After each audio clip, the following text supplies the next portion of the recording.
నమస్కారం. ఘంటారావానికి స్వాగతం. ముందుగా ప్రధానాంశాలు. గచ్చిబౌలిలో భవనం కూలిన ఘటనతో అప్రమత్తమైన సీఎంసీ. అక్రమ నిర్మాణాలు గుర్తించేందుకు విజిలెన్స్ టీం ఏర్పాటు.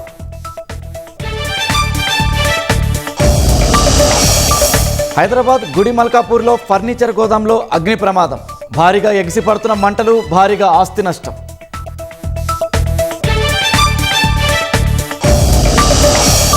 స్పేస్ టెక్నాలజీతో సమస్యలకు పరిష్కారం కనుక్కోవాలన్న ప్రధాని. ఉన్నతమైన ఆలోచనలు చేయాలని సీఈఓలకు సూచన.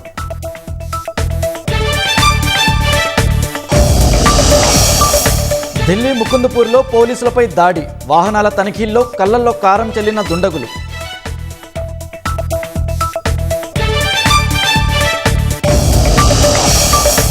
అమెరికా ఆంక్షలను అధిగమించడం తెలుసన్న ఇరాన్. ఆర్థిక యుద్ధంలో ఏ దేశమైనా భాగమైతే శత్రువుగానే చూస్తామని హెచ్చరిక.